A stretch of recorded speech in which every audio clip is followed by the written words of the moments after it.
looking sharp. It's running. Thank you. Came from work. Yeah, but you work all around though, right? You go see clients and stuff. Yeah, pretty much. I'll go, Concord, Pleasanton. Cool. Try and keep them in the 680 corridor. Yeah. What's the farthest you gone, or you go? That is when I just started. I went up to almost to Reading for one of my sails, and my furthest south sail is in Santa Cruz. So just like a 6-hour drive. That's between a lot. northern. Yeah, that's crazy. Well, thanks for coming. Thanks for making the time today. You got it. I know it's like going out of your way and make sure they come in and everything. It's all good. For a little bit, yeah. So for everybody that doesn't know you, they're like gonna be watching. Tell me 1 minute of like just who you are. Okay. What you do and things like that. All right. Yeah, quick. Came from Ireland about 11 years ago, and played rugby there for 22 years. Did college there. I did graduate school for education. Taught for 1 year high school PE, and that was enough to scare me to move to the United States full time. It was just not for me. Okay. So came over here, played rugby for another 5 or 6 years, and then had to kind of grow up and get into a real career. Yeah. We all get there, right? So yeah, and been in the Bay Area since 2010. Okay. I was in Vegas 2008 to 2010, so Vegas, I did a couple of years there. A lot of partying there or what? Probably way too much. Okay. I'm a changed man now, but back then that was almost killed me. Oh man. So I will probably get into that. I got my stomach issues, all that.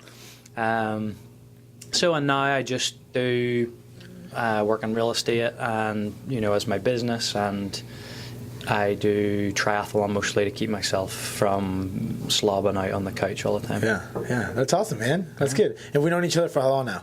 I feel like it's been like 5 years now. Yeah, maybe more? At least. Let's see, at least. How long has the gym been open? We're going for our seventh year. So, yeah, I moved to Danville in 2012. Okay. So probably somewhere between 5 and 7 years. Yeah, that's crazy. Mm-hmm. That's crazy. Cool. Well, thanks for coming. Let's dive into it. So I have a few questions for you, and I like to keep this really casual, kind of as we go. So, of course, I'm in the fitness industry, right? And I like to talk about fitness a lot. Yeah. And I want to start with that, and then we'll get a little more into kind of how you balance that with your lifestyle and Sure. with the family and things like that. But so you say you've been doing triathlons, right? Yes. Triathlons, marathons, a lot of running, biking, swimming. Yep. How did you get into it? Oh man, hanging out with the wrong people, I think is the short answer. All right. I had come off my rugby playing career, which involved training through the week for match time on the weekend, which is the big reward, right? Yeah. Like you just suffer through the training, and then you get your reward on the weekend. And when I stopped playing, I had no motivation to work out. I was like, well, what am I going to go to the gym for? Yeah. I got there's no competition to make it worth the sacrifice. So I spent like 2 years in the wilderness, just my body, and eventually my body was like, you can't keep doing this, because I was getting sore and all this stuff. And I was out for dinner. Actually, Leslie and I were out for dinner with a good friend. Yeah. And he was like, hey, we've signed up for a half distance Ironman in Lake Tahoe. What's that distance for half Ironman? It's 70.3 miles is the full. 70.3? Yeah. Okay. So, of course, I'm, no ego or nothing. I'm like, heck yeah, I'll do go. it. So, oh my God. Were you training at this point at all? No. This was like I think this was about March time, 2015. So you're not training at all, and then somebody told you we're doing a half Ironman, which is 70.3 miles, and you're like, I'll do it, no problem. Yeah, I was like, all right, I'm in. So, started training, borrowed some gear, and my first session in the pool, swam to the other side, and I'm hanging on the wall, just like, dying. And that was really the start of it. Okay.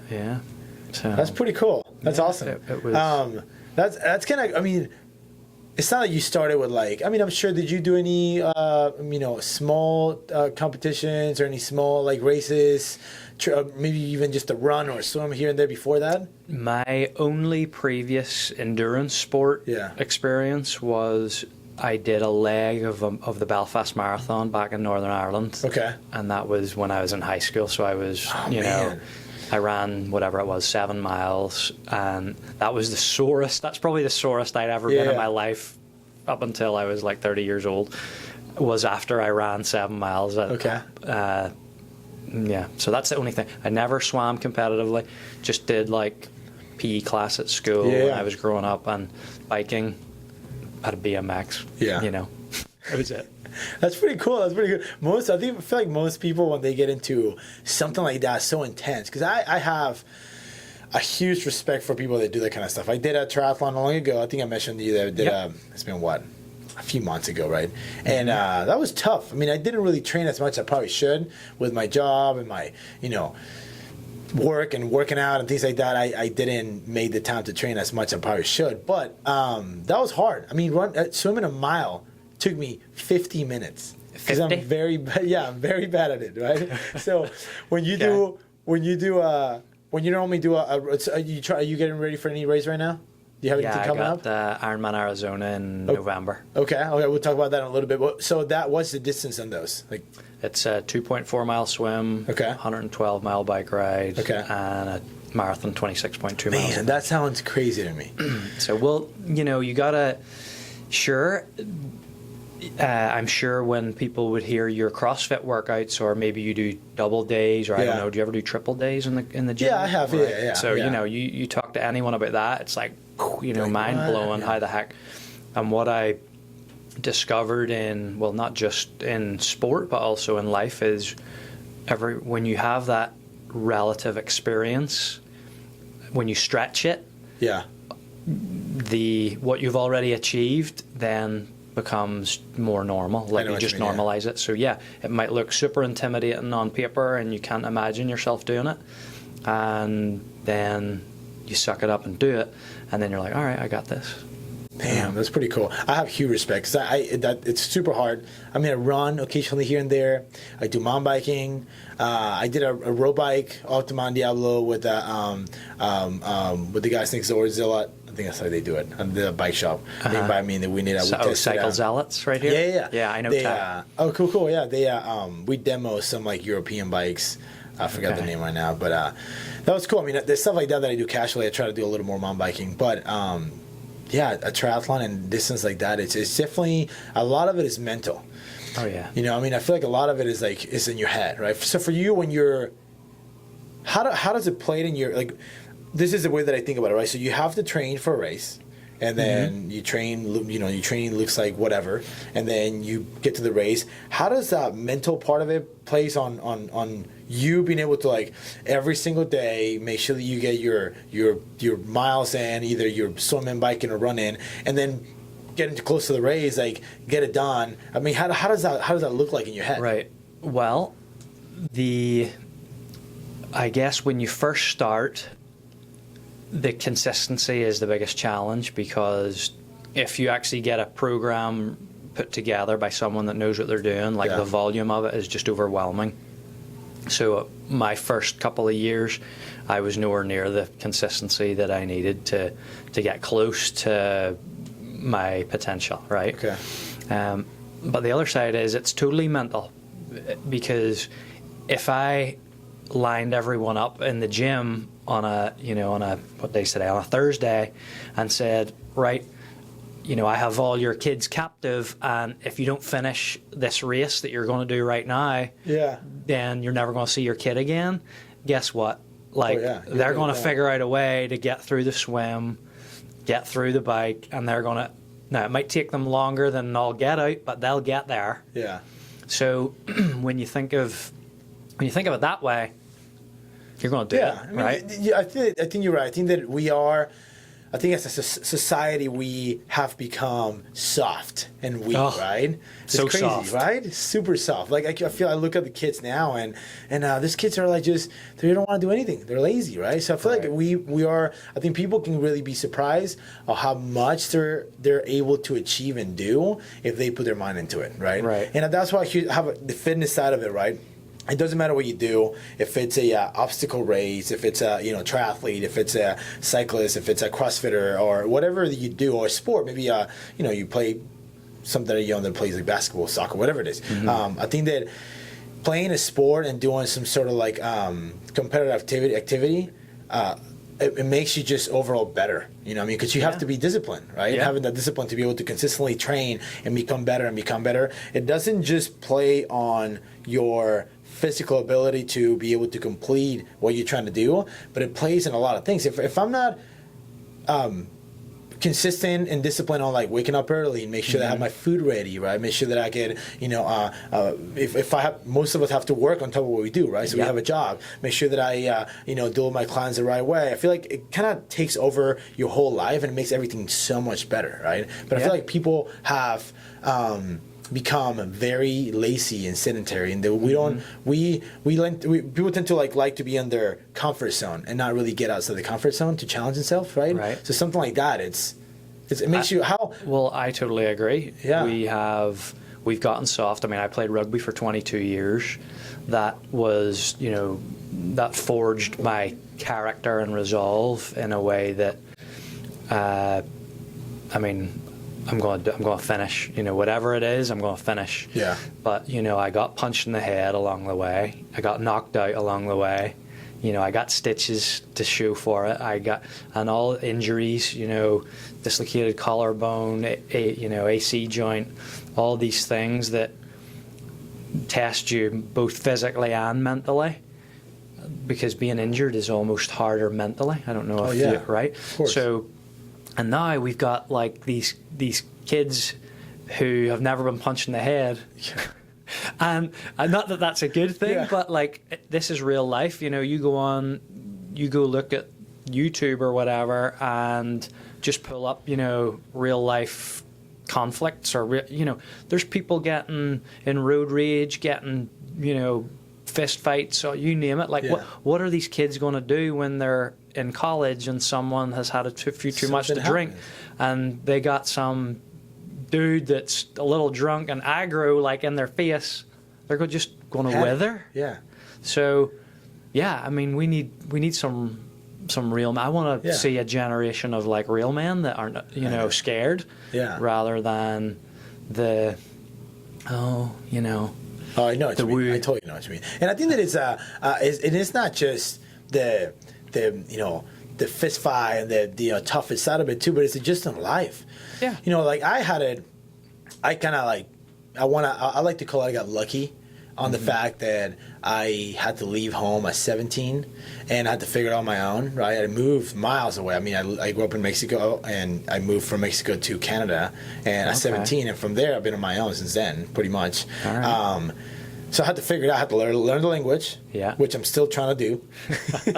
Learn the language, which is English. It's easy to learn English, I think. Yeah, it's like it's been okay. It's been okay. I think English has the biggest vocabulary by more than double the next language in line. It's like the craziest big language in the world. But anyway, sorry. It's so I had to do that, and then and just the fact that I realized that you have to interact with people. I feel like kids now with technology and how parents make everything easier for the kids, it just makes kids, like the word that I call it, like really soft, right? So being able to show your own kids and people around and be active and do something like you do, which is a triathlete, right? And really, show discipline and commitment and dedication and grit and all this stuff.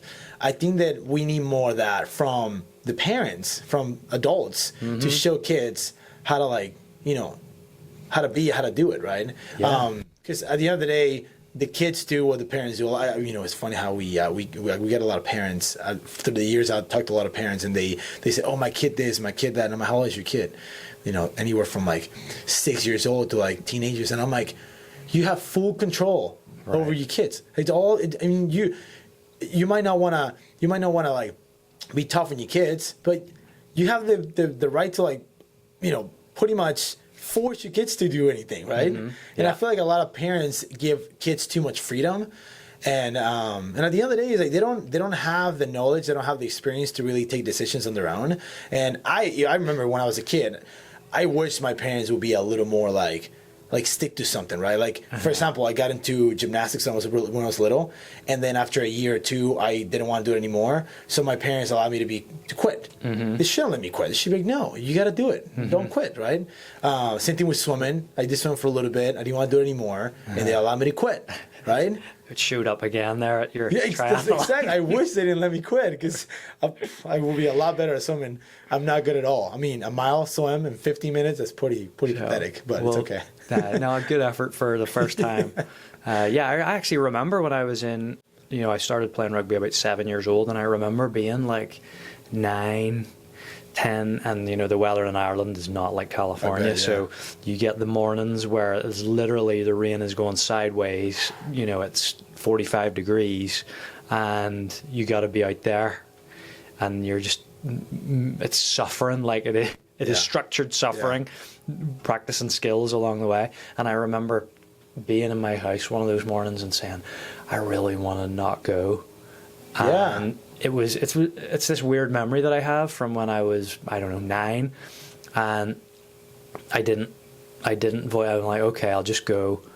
And literally, I feel like that was this point that meant from that point on, I could just say, no, I'm going to do it. Like, I'm going to do it. That's right, And then that flows into all other areas of your life, whether it be relationships or business or, I agree. Or, definitely. you know, spiritual, you know, whatever it is that you're into. You know, and I think it's funny, and we'll get back to your, I want to talk about what you're doing right now, how you're training for it. But, you know, that's why I got into the industry of fitness, because I feel like even though it's you know, we do it for different reasons, right? People want to do it because they want to look good, or maybe they need to get off some sort of medication, be healthy, whatever it is, right? But it makes everything better. I mean, if you're able to commit to fitness and health, that's going to translate a lot into everything else, right?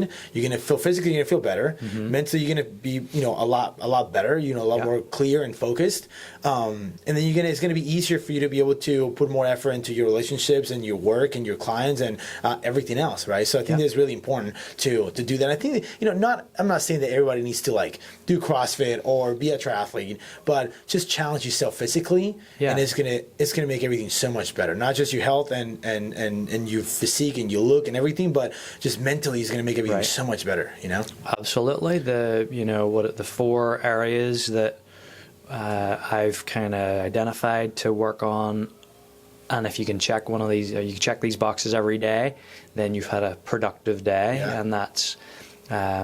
You know, spiritual life, physical health, business, and family. That's not necessarily in that order, but you know, if you're able to check each of those boxes every day, it's like the momentum of all that just comes behind you and lifts them all to a better level. Yeah, no, I like that. I agree a lot, definitely. So, what are you going back to what you do? And I want to talk about kind of you training everything. How you told me already how you got into triathlete, right? Yeah. And now you've been doing it for 2 years more? This is 4 years. Yeah, just over 4 years. Okay, 4 years. And I'm sure you've gone through ups and downs and, you know, training and a little bit of, you know, injuries here and there. Maybe not major stuff, but like things that ache and hurt and you got to pay attention and things like that, right? Yep. So now how hard it's been for you to deal with, like, during those 4 years, to deal with like just pains and aches and injuries, and how have you overcome those to be able to keep doing it and keep training? And if you have any suggestions for people that are trying to get into something like that, what would be your recommendations after you going through it? Right. Well, the first challenge that I had was come back to, I mentioned, you know, I had some stomach issues. So my first full distance race was a complete disaster. I started having stomach issues after about 2 hours, and it meant I had to I basically made it to mile 10 on the run and had to walk the rest, like slow walk. I couldn't even hold my arms up. Oh, man. Because they were just like swinging.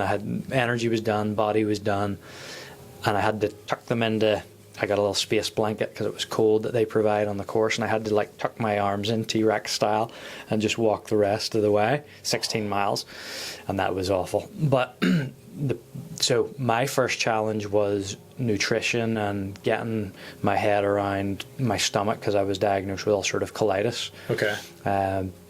It's an autoimmune disease that causes inflammation of the gut, and then, you know, food goes through you real quick. Okay. So I'm a big believer in nutritionally finding out what works for your own individual body, and you know, experimenting with the different strategies out there and finding what works for you as an individual. Yeah. So that was one thing. Then just the I guess I went a couple of years without any issues.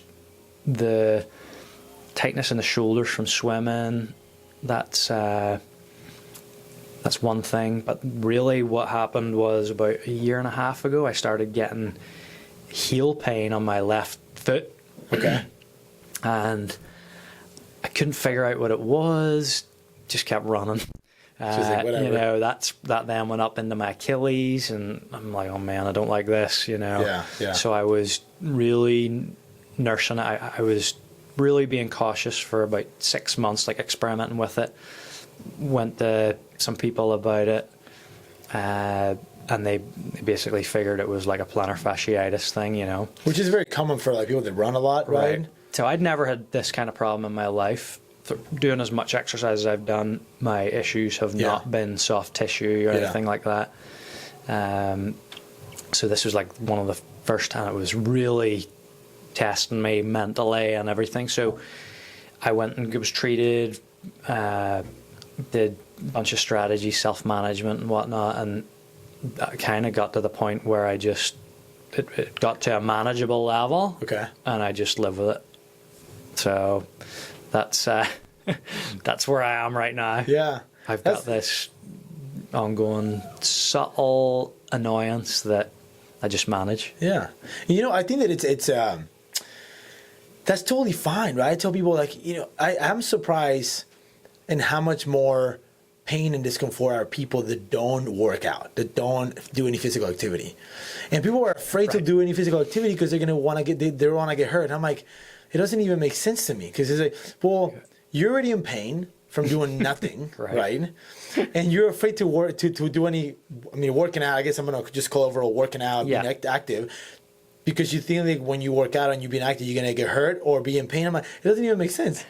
Right. Right? So I think sometimes when you, being an athlete, right, being a little more competitive and train more than just the necessity for longevity, is we know that it's gonna, that things might come up, right? And we're totally cool with it because we love the outcome, right? We love to like compete, we love to be competitive and train and challenge ourselves. But I think that most people can definitely, you know, get into something like that and probably manage their pains and aches a little, you know, how can I say this?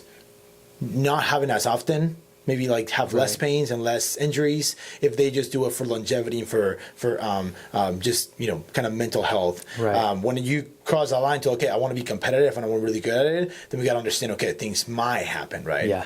Pace and aches might happen. So that's cool. Nice. Okay, so you say you have your next race, which is November? Yes. And then that's that's a full distance Ironman in Arizona. Arizona. Okay, so what are you doing right now to train for that? Let's start with your nutrition. Okay. So let's start with that, and then we'll get into the rest of it. So what are you doing right now for your nutrition? I know that we still have a few months, but is there anything you're doing already, or more towards it, or how does it look like? Well, not really right now with my nutrition. I would say, as far as my seriousness goes, I'm probably beginner/intermediate of my seriousness with this for performance, right? So I'm okay right now. I'm kind of still eating. I'm a month post Ironman Boulder, so I'm still, I had 3 weeks where I was taking it easy, and now I'm just starting to get going. Like this week, I just started training again. I'm still eating some stuff I probably shouldn't, and in the next, in the coming weeks, I'll scale back on the sweet stuff and the wine or the beer or whatever, and just get what I consider to be clean, or relatively clean. Okay, so more towards. So how I'm going to be really specific. How does your nutrition look like 2 weeks prior to the race? Okay, yeah, that is definitely heavy fat. Like I try and get fat adapted as best I can. A bunch of avocados and the meat and lots of olive oil and salad, and the carb sources would be more vegetable based, broccoli, that kind of stuff, as opposed to potatoes and rice, like and more whatnot. heavy starchy stuff. Right. So the attempt to keep the energy systems on that fat as much as possible, because 2 hours into the race you've burned all your glycogen and you got to produce energy on the fly. So it's that's something that I kind of have more fats, cut out the simple carbs, get more complex carbs, and that's and protein. Okay. Cool. All right, so the nutrition part of it, it's kind of right now. I mean, I know that probably overall you eat pretty clean, pretty healthy, right? Yeah. On the weekends here and there, you were talking about like some sweets here and there, a drink here and there, no big deal. But close to the race, there's big changes, right? So the type of training you do, which is a triathlete, there's a lot of calories burned. You burn a ton of calories, right? Yeah. So how many calories do you consume a day, I guess I'm going to call it, on your training days when you're training, and how many calories you consume closer to the race, where I know you probably taper a little bit, I assume. Closer, not much, but you still do a little bit. Yeah.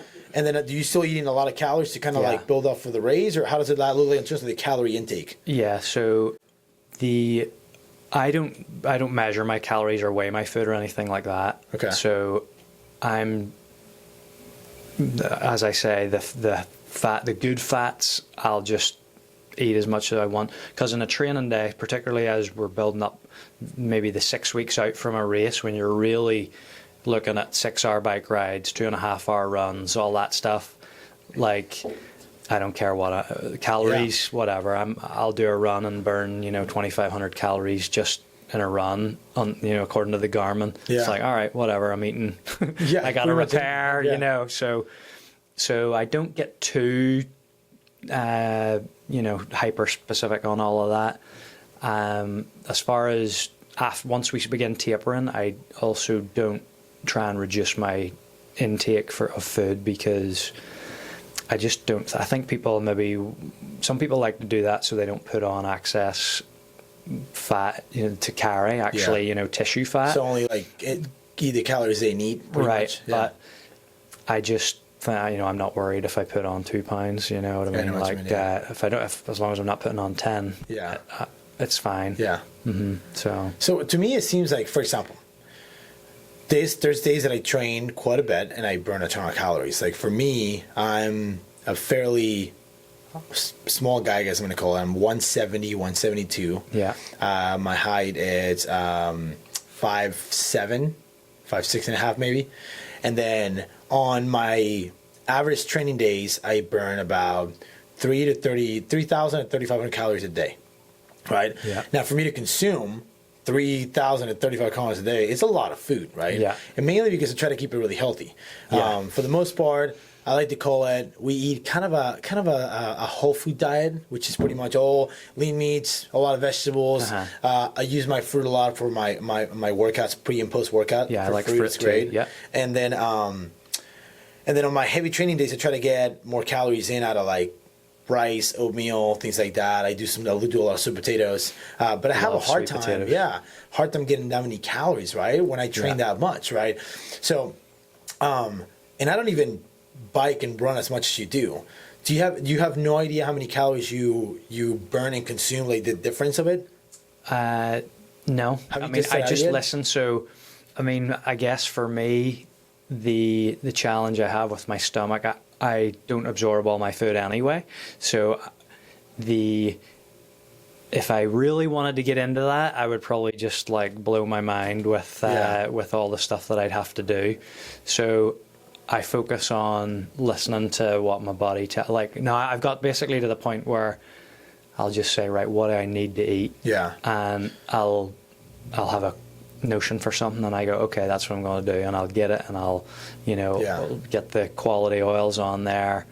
And nothing too spicy around. It's always mild. Just get after it. Sweet potato for the carbs if I'm going to go that way. Yeah. Broccoli. Love cabbage. Yeah.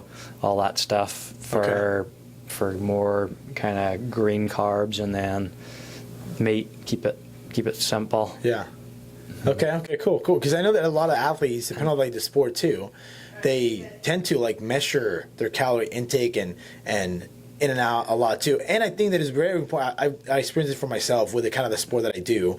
That the quality of calories that I get in, it reflects a lot on like my performance, your performance too. Sure. Huge, right? Right. So I think that it gets to a point where like once in a while, this is what I do.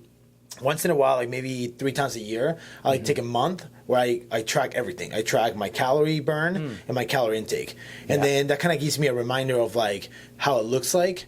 And then I just do that. I don't have to measure anymore, and I don't have to like keep count anymore. Yeah. After I do it for a month, then it gets so easy for me to just know exactly the amounts and what to eat and when to eat it and things like that I just do it and keep doing it without really measuring stuff, right? Yeah. And then maybe 4 months after, I'll do it again to remind myself a little bit. Sometimes I'll do it for only like 2 weeks. I don't have to do it for a whole month. But that definitely was a big game changer for me to realize now, without even counting, if there's a day that I ate too much or I ate something I shouldn't eat, I know it, right? And I'm like, oh, okay, so tomorrow I need to make a little change, right? And it doesn't get in my head much. It's not like I'm like always worried about it. Yeah. But it gives me a good idea of the way that my nutrition should look like every day. Right. You know what I mean?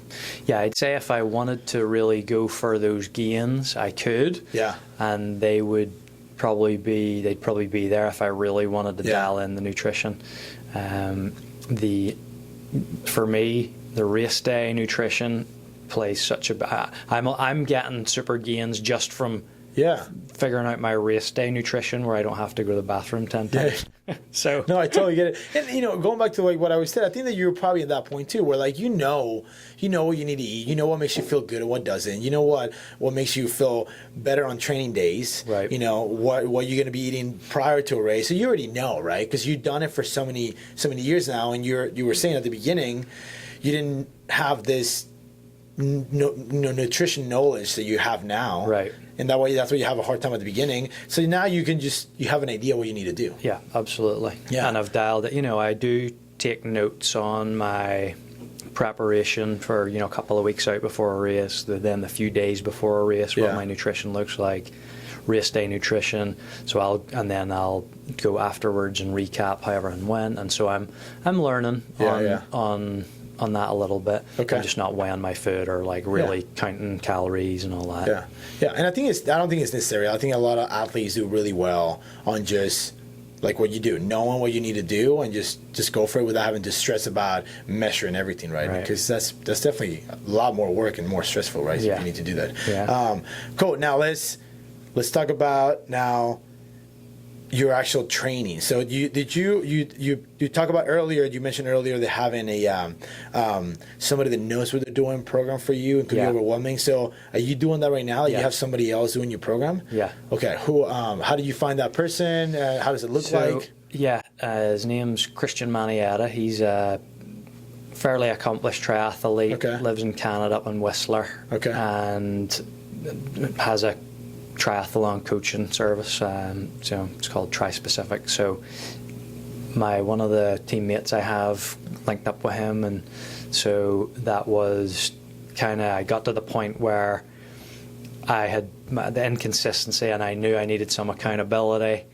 And my buddy had started coaching with him, and knocked an hour off his time, and I'm like, oh heck no, I gotta get on board here. Yeah. So called him up, and so he uploads my training schedule into Training Peaks, and it's just my job to do it. So, and the gains have been unbelievable. You know, my last race, you know, I PR'd to swim, the bike, and the run. So that's awesome. Yeah. Yeah. And then the workouts like swimming, it's sort of the same principle with all physical training for performance. You get different intervals that they'll put in and different distances. Okay. So one session might be 10-4 or might be 40 100s. That would be a long workout. That's a lot, yeah. Right. So that 40 100s. Yeah, that would be like one of the ones where you're like, oh really? This is going to suck. Or you know, on the shorter end, it might be like you do just swim a 500 warm up, and then you're going to work, you know, a couple of hundreds, couple of 50s, 16 25s, and then, you know, 300 cool down kind of thing. So you would get all those varieties. Okay. And so that's on the swimming side. And then biking, the biggest gain for me there was getting the Wahoo indoor trainer, because on the road, you know, you got to stop at the lights, you got to do all this stuff. So you take off the back wheel, hook your bike up to the system, and it controls your power output. Okay. And you can program your intervals on the computer and let the machine dictate how hard you're working. I get it, yeah. So, you know, you test yourself and see where your wattage levels are, and you find your threshold and whatnot, your lactic threshold on that, and then you can program, like, you know, 20-minute intervals just below your threshold with like 10-minute recoveries just spinning and all that, and huge gains on that for me. That's very cool. That sounds very cool. Yeah. It's I mean, one of the top guys in triathlon, people love him, Lionel Sanders. He's a Canadian, and he was known for, he only trained indoors. Like he would do his swimming in like the swim tank. The ones that are like have the wave the flow you're swimming against, and it's got a mirror on the bottoms and the sides, so he can like check his technique and all. And then biking, he would only do on the Wahoo, and then he had a running machine, and he would. Oh my god! So, and he was, you know, almost won the Kona World Championships a couple of years ago. So anyway, the indoor training on the bike stops you from getting hit by cars and lets you program. Safer for sure. And I've seen huge gains on that. Well, I mean, you can make it as hard as you need to, right? Yeah. You can make it so hard. I guess that you do need the environment once in a while, so you're not surprised of like the temperature of the water, or like you know, the wind, or like whatever it is, right? But you're right. I mean, when you're training on an indoor bike or something like that, I've done it before. I have a spin bike at home that I use once in a while. I can crank it up as hard as I want to, right? And if I want to like climb for a little bit and let my legs really burn, I can really do that without having to worry about stopping or whatever, right? Right. So that's very cool. Now, what about running? So, because a lot of people, you know, tend to run because it's the cheapest, because you don't need any equipment, right? Yeah. And two, you don't really need anything else. You don't need a facility. You can literally just go out there if you need to and run, right? Yeah. So how does your run look like when you train? Well, basically the first thing that the coach changed with me was my stride rate. So he wanted to focus on getting above 90 steps per foot. Okay. So, you know, per minute. So your right foot should hit the ground 90 plus times per minute. Right. And that has made a huge difference for my endurance speed, you know, running further, faster. Yeah. And so that was a big thing. And then he did, you know, the hill session. So you might run 30 minutes, and on a 50-minute run, you got to knock out 6 hill sprints at the end, and then, you know, 5 minutes or 10 minutes on the back end just for a cool down.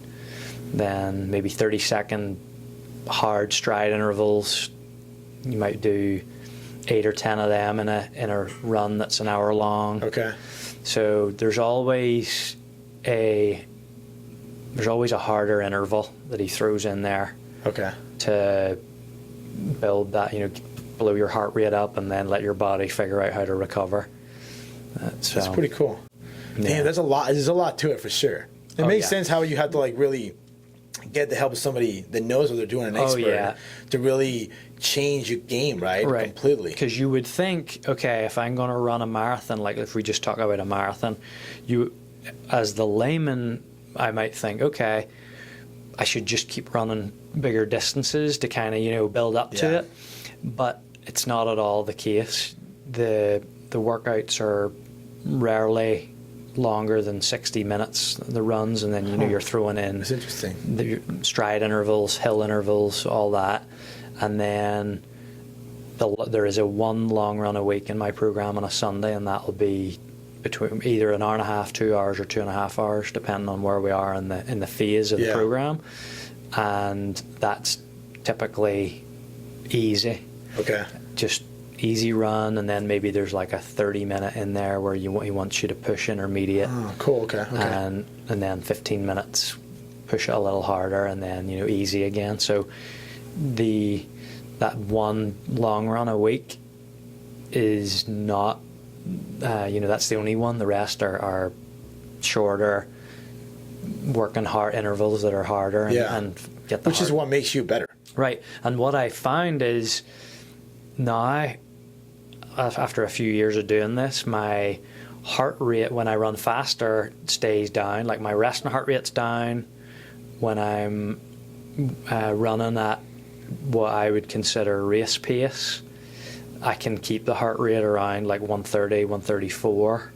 Okay. Which is right in the kind of easy aerobic range. Yep. And then also, because I've done the intervals and the hills where the heart rate is up, you can get into that threshold on race day and hold it for a hell of a lot longer. Cool. Yeah, So, it's pretty cool how because I think you said it right. I think most people, they want to get better. All they do is try to do more. Yeah, right? volume. So sometimes less is better, right? Yeah. Sometimes less is better than more. Yep. Just quality of training, knowing exactly what to do is very important. So Right. Okay, so I guess if I ever wanted to get into something like this, two things: one, make sure that I'm smart about my training, right? Yeah. And two, maybe get some help from somebody that really knows what they're doing, right? Absolutely. I've learned that now. I mean, rugby coaches all the way through my life. I know, I have a business coach. I have a triathlon coach. Basically, if you want to get better at something, there's someone successful has gone before us, and we can put all the energy and effort we want into becoming better. And if someone has 15 years experience or 20 years experience at a performance level, guess what? It's probably smarter if you just pay them for their knowledge. Yeah, and they're going to save you a lot of headaches and time, right? Exactly. So, that makes total sense. Now, what about any other type of training on top of that to be able to get you better at what you're doing? I'm talking about specifically like maybe any weight training or any other stuff that you do? Mostly core stuff. Okay. On the Boyson ball and all that stuff, and the value in core stability and keeping your form in the later stages. That's kind of priority. Okay. The weight training, they want us to do some of that stuff. Not super heavy, just like keeping some leg strength and whatnot with squats and the big lifts. Yeah. And really, I'm not the most committed to that. The volume, like my biggest week of training for this last race was 17 and a half hours of training, and as I say, I'm like a beginner intermediate. If I want to add strength in there, that's another 2. I mean, I'd be up to 20 hours a week. Yeah, because we found, right? we have found that in any kind of sport, anything you do, right? Any practice, sport, race, whatever you do, weight training is one of the things that really helps a lot, right? For 2 reasons. One, it creates power, right? Second one, it creates strength around the joints, which you want to make sure that you have to be able to keep everything nice and healthy, right? And two, overall, it's just going to just make you stronger, right? So I think that I think that there's definitely a way to make your weight training more specific of what you do, right? For example, you that are, a triathlete, I'm not going to make you do weightlifting like a football player will do, right? Yeah. So your weightlifting training is going to be definitely a lot different than somebody that does rugby, for example, right? But I think that weightlifting is definitely super important to be able to just, increase your performance, and at the same time keep you healthy and injury free for longer too. Right. Now, of course, I think that we got to be smart about that too, because again, if you try to lift on your own without getting the guidance that you need for the specific sport, right. Then you can do things wrong, and then you get hurt, and then you can't do anything, and then you have to start from, It's a mess. It's a mess, right? Can you imagine someone thinking, you know what, I want to start weightlifting. I'm just going to research it on my own and buy some used gear and start in the garage with, some deadlifts and power cleans. But you know what? I give a lot of respect to people that want to, get moving, get started, and it's great, right? But when you're talking about we're dealing with weightlifting and doing things you've never done before, I always recommend people just get some help. Find a trainer, invest a little bit on learning how to do things. Join a gym that maybe has some classes where they take you through some weightlifting stuff that you can learn. Because going back to external coaching, right? It's gonna not just make everything easier for you, but it's gonna save you a lot of headaches. And you're gonna be able to improve and get better a little faster because you get that help, right? That's pretty cool. Well, it looks like you're working on that. Yeah, that's on my list as okay. More gains are available there. Yeah, for sure. I mean, you can definitely, get better on a lot of different things. If you just do changes and a little bit of changes everywhere, that's, the performance is going to get better and your results going to get a lot better, right? But at the end of the day, all this takes what? Just time, right? Time and just effort and all this stuff. So time is our biggest luxury. Yeah. Right? Yeah. I mean, deciding how to use our time that's the new luxury. I heard someone say that. We're just so busy. Everyone's so busy. Yeah.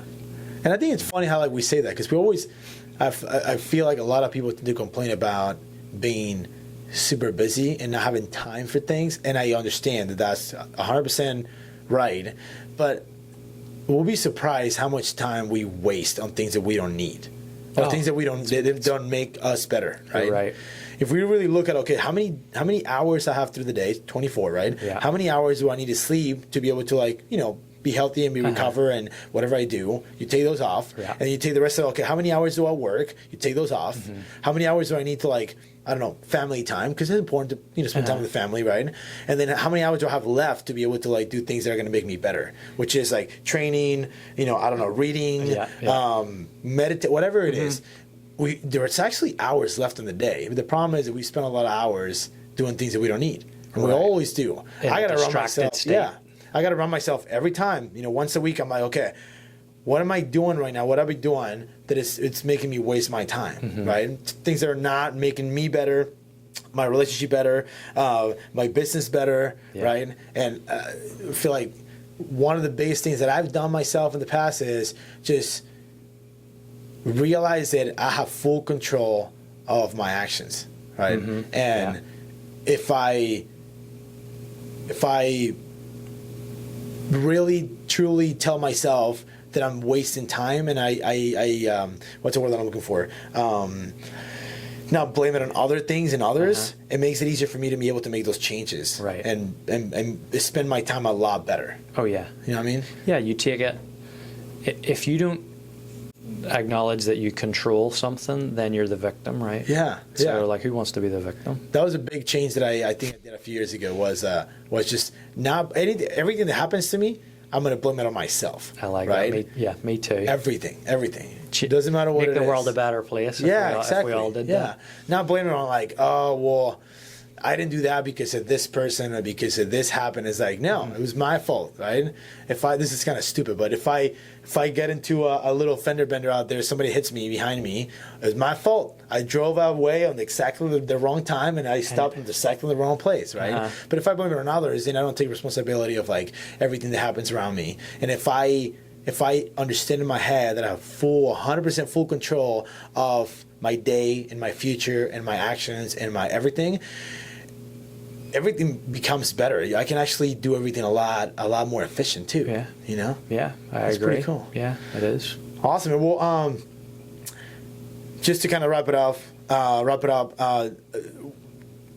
what would you be like 3 recommendations for somebody that wants to like start doing, maybe not a triathlete, but maybe they want to get into intense running or cycling or swimming or do the whole Ironman thing and everything? What would be the 3 things that you would recommend somebody that's starting that you might have learned when you started? I would say definitely seek out someone in the community that has gone before you and been somewhat successful with that. I mean, right here, we got Forward Motion next door in Danville for running. Yeah. You got Zealot Cycle Works with Ty for bike, and swimming. You've got the Master Swim at San Ramon. So I was swimming there. So getting someone that understands what is involved in doing that activity and being able to kind of get it done specifically for you and the level you're at.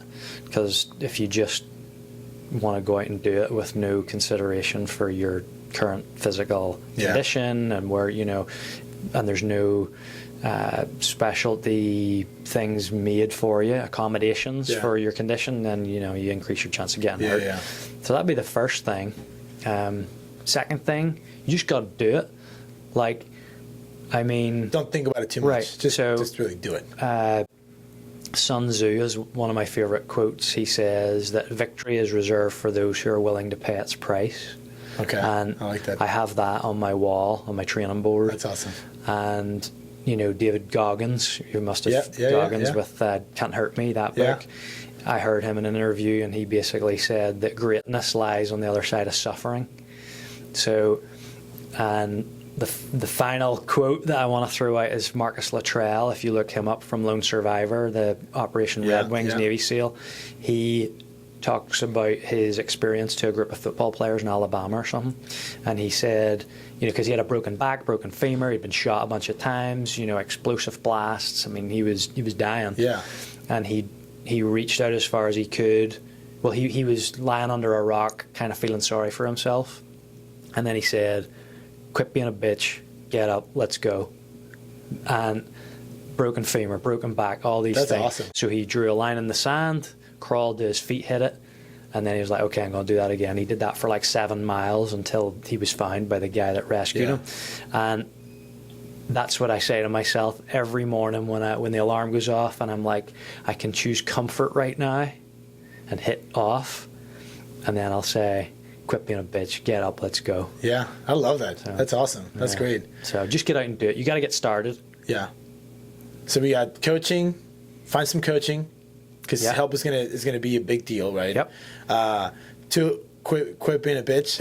Get up, let's go. Get up, let's go. Yeah. And then one last one. Give me one more thing. Endure.